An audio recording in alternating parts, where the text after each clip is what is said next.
My first petunia that bloomed is white. I have a couple more that are getting ready to bloom.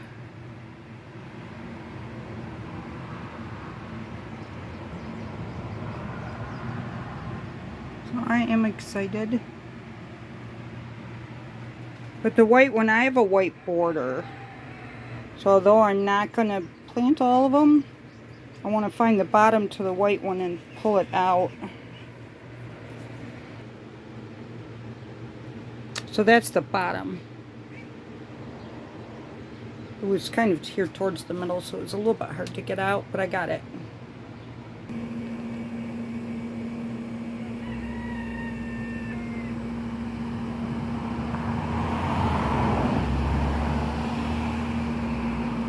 A lot of this stuff wasn't up when I started this border. This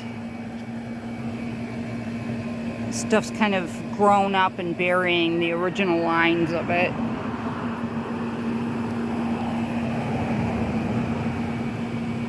This was put in the fall and survived winter and came back up.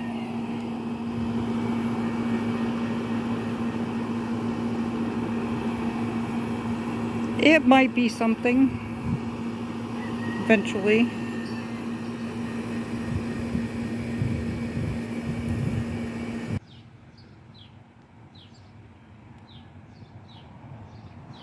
It's a beautiful mess.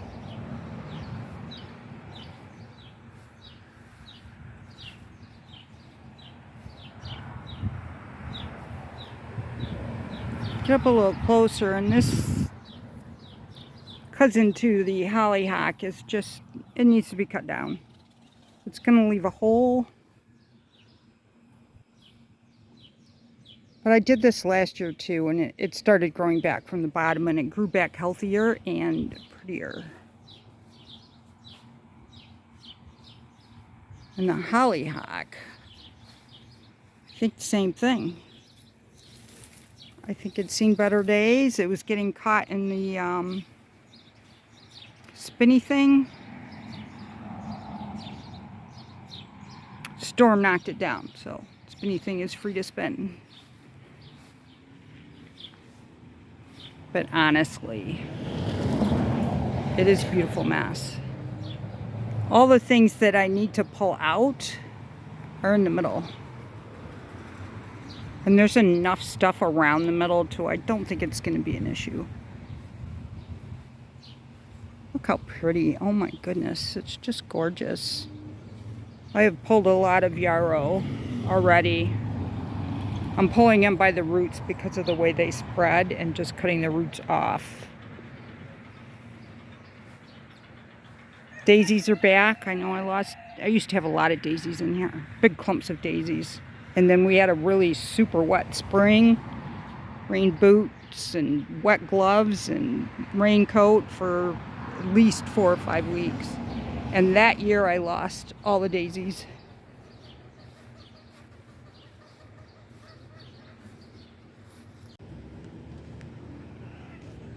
Filming from its good side.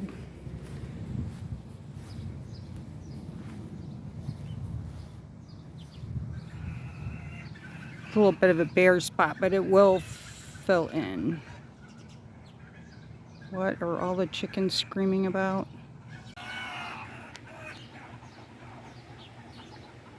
I just pushed a tomato stem back into the cage, but it broke.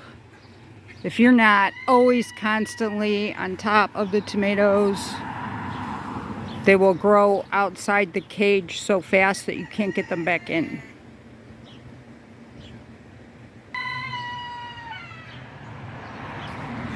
This viney zucchini squash and this blackberry. Just have to keep an eye on everything.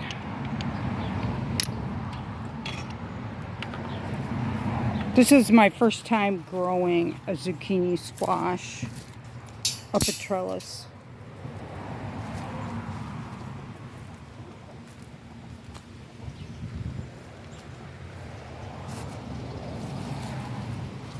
I have a pumpkin over here on the fence that I've also been training out the fence. There's a passion flower in here.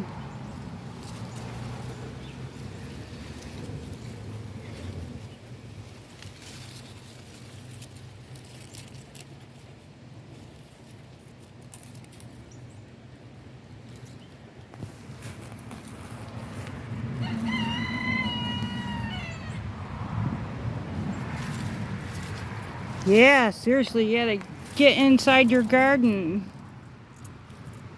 I see a tomato turning ripe. It's heavy too. This tomato plant is heavy. Big, heavy tomatoes. Those tomatoes have been through 3 cold fronts. It may affect the flavor.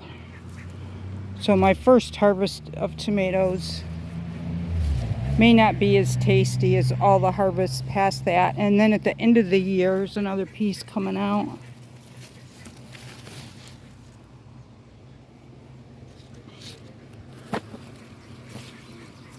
The one I did from outside the fence, it's probably going to die at the tip. But I have enough tomatoes to, I lose a little bit. I will be okay with it.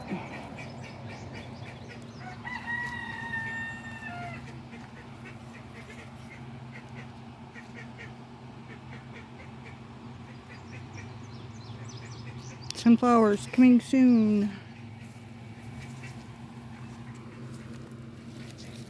Yep, there was another piece growing outside the cage. I have things planted really close together. So it'll just be a big old plant mess. I see another red tomato. Bought tomatoes today. Now I'm thinking maybe I could have gotten away with not buying tomatoes. Probably won't buy any more tomatoes past that one.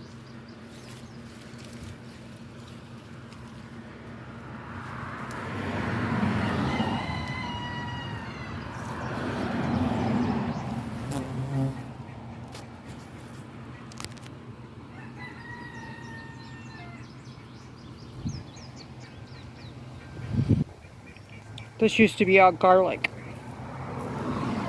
Now I can get through here. Before I couldn't. The cabbage moths are killing me. Cucumbers are taking off. And this is a beneficial wild lettuce, but I have so much of it everywhere that I don't need it in here. Spinach is bolting. I can give it to chickens. Bolting lettuce. I can go to the chickens too.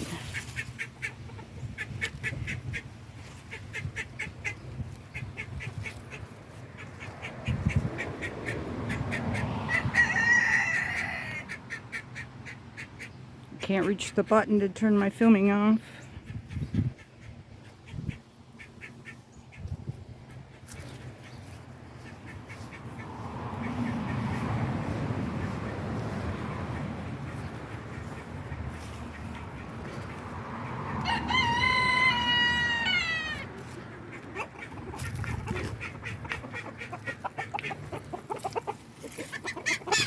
Oops.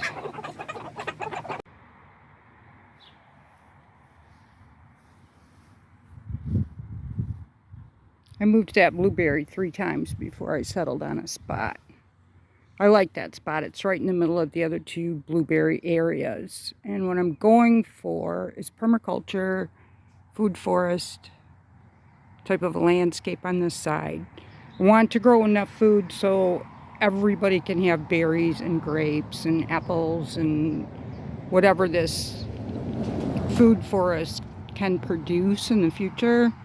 It's going to be shared, canned,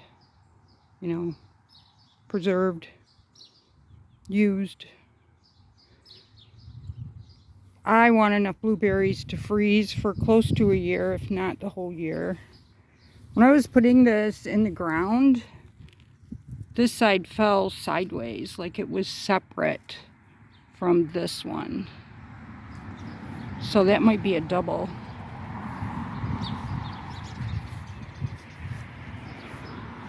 Look at this beautiful carpet sedum.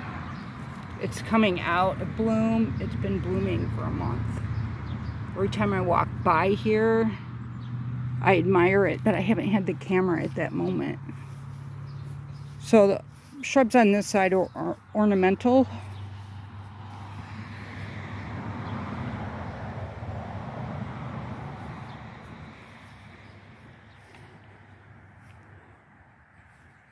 Smoke bush tree.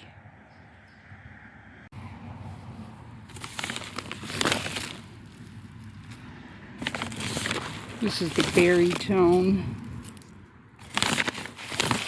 I'm just going to go around and put berry tone everywhere where I have berries. That's an elderberry. It's newly planted. I haven't been getting berries. Just beautiful flowers. Sparse on the berry department.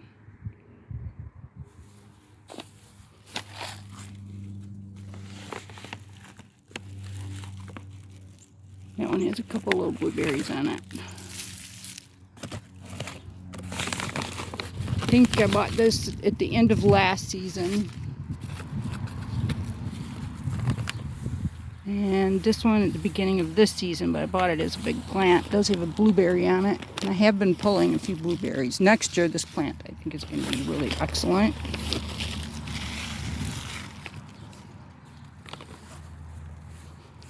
Then this one, I planted a bare root here that got eaten. The top got eaten off during the winter months. And then I took a side shoot for my first blueberry patch. And it was doing really good. And then the dog dug it up. Now I have rocks here. But it's not dead. There we go, see? Next year. So, you know, you're always thinking forward, right? What am I going to have later? What don't I have enough of?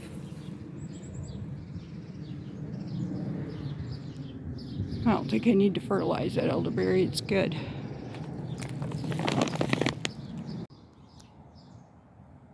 Best performer, the first set of blueberries when I started. Gosh, how many years ago was that? 5?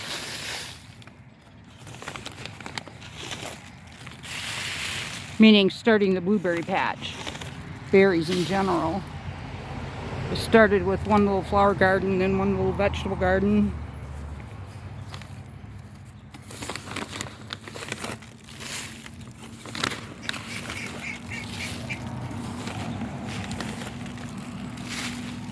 There are side shoots forming that will be blueberry bushes for later.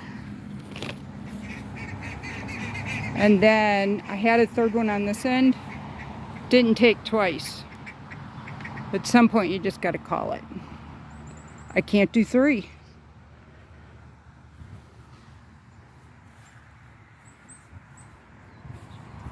Raspberries don't need any berry tone.